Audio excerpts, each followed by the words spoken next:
Ну, я думаю, што гэта пэўны элемент падрыхтоўкі да президентской выборчей кампании. Корову нужно поставить во дворец, я уже об этом говорил.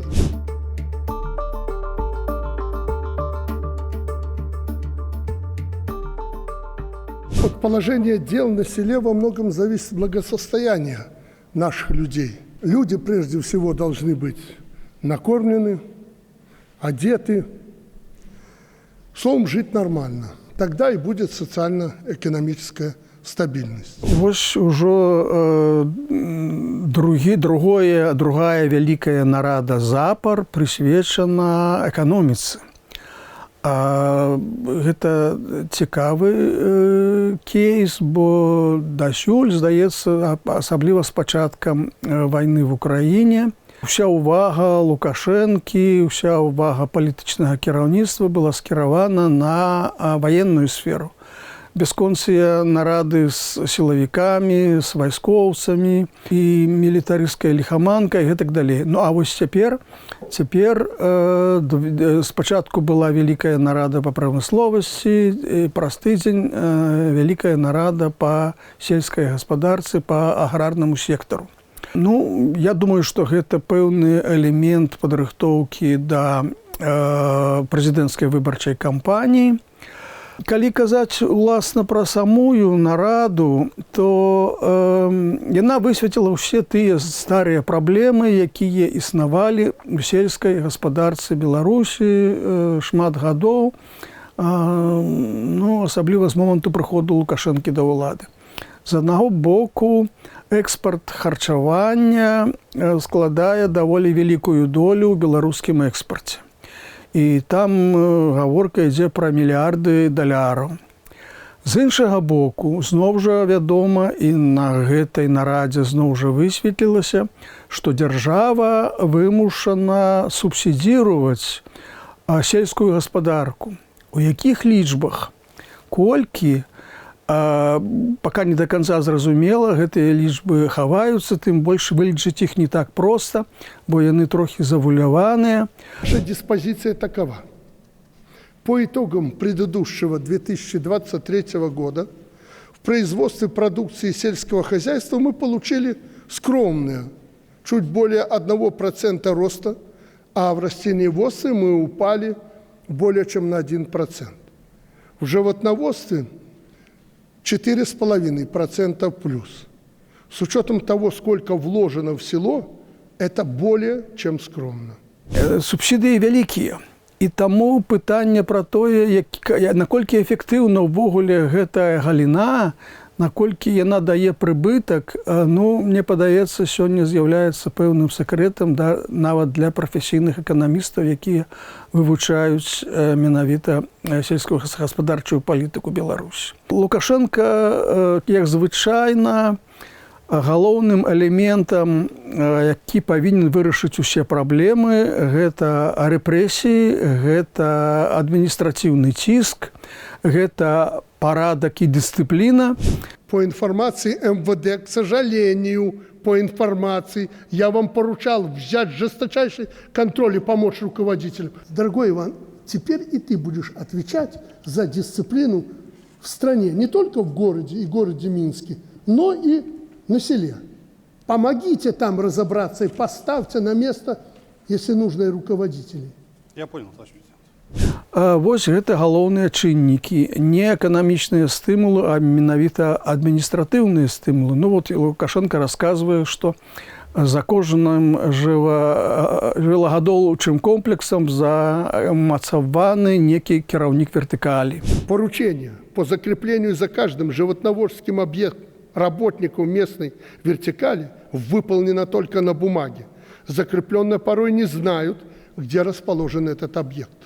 А з іншага боку, ён наракае на тое, што дзесяткі арганізацый патрабуюць ад сельскагаспадарчых прадпрыемстваў справаздачы. То бок такі бюрократычны документазварот. Отчеты – отдельная тема.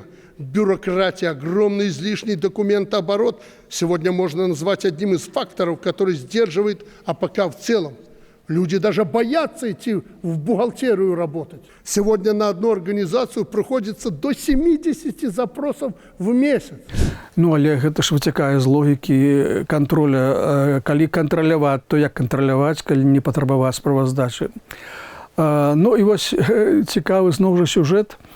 Я думаю, што шмат хто ў Беларусі памятае гісторыю пра брудныя каровы, якія Лукашенко убачыў і устроіў вялізны скандал у гаспадарчым прадпрыемстве Купалаўскае. Нет, эта корова, она еле живая. Ты же видишь, как она двигается. Нет, он тая. Нет, зачем вы меня сюда привезли? Чтобы я сейчас службе безопасности поручил одеть вам наручники во главе с ним. И Качанова и следом туда. Анфимова выгнал как минимум с работы. Всех под нож. Всех до единого. Леонид Васильевич, уголовное дело возбудить по всей строгости закона.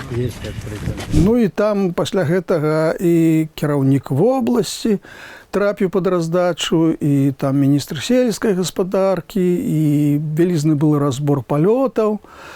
Ну і вось што цяпер высветлілася? Высветлілася, што гэтая гаспадарка дасюль, скажем так, праблемная з эканамічнага гледзяшча. Корову нужно поставить во дворец, я уже об этом говорил. Нужно уйти от тех захудалых ферм, и чем раньше, тем лучше. Так, эту праблему не вырашылі, хаця здавалася, пусть сюда павінны былі сцягнуты пасля таго скандала ўсе сілы, ўсе рэсурсы, і кадравыя, і фінансавыя, каб неяк выправіць сітуацыю. Аднак, што называецца, воз і дасюль там. То бок, праблемы сельскай гаспадаркі не вырашаюцца так, як маглі бы вырашацца, бо яны спрабуюць вырашацца менавіта не эканамічнымі, а адміністратыўнымі чыннікамі. І мне падаецца, у рамках існай беларускай сацыяльна-эканамічнай мадэлі яны проста невырашальныя. Иран осуществил массированную атаку на Израиль. В США пока нет единой реакции. Последует ли ответ Израиля, тоже не ясно. Глубоко обеспокоена эскалацией ситуации и Беларусь. В МИД нашей страны еще раз подчеркнули, Минск последовательно выступает за мирное урегулирование конфликта на Ближнем Востоке политико-дипломатическими средствами. Чарговы крызіс на Блізкім Усходзе, ваенны крызіс, гэтым разам меў свае пэўныя асаблівасці. Ён яшчэ не закончаны, бо невядома да канца, ці будзе рэакцыя, вайсковая рэакцыя з боку Ізраіля і якой яна будзе. Але з таго, што адбылося, можна зрабіць некія такія пэўныя высновы. Першае, гэты канфлікт трохі не падобны на звычайны канфлікт на Блізкім Усходзе паміж Ізраілем і арабскімі краінамі, які цягнецца ўжо 70 гадоў.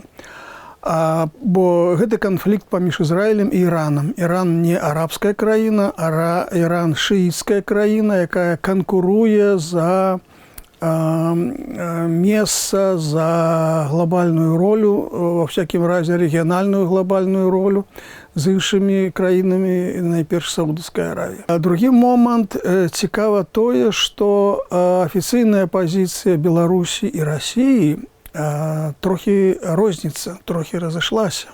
А Расія вуснымі расійскіх афіцыйных асобаў у гэтым канфлікце падтрымала Іран.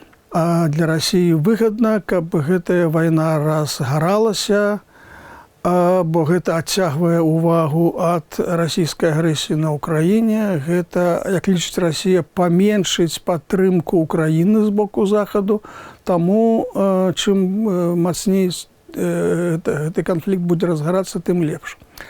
А афіцыйная пазіцыя Беларусі была трохі іншая. Яна заключаецца ў тым, што Мінск падтрымлівае нейтралітэт, падтрымлівае, ну і падтрымлівае мірнае ўрэгуляванне гэтага канфлікту дыпламатычнымі, а не ваеннымі сродкамі.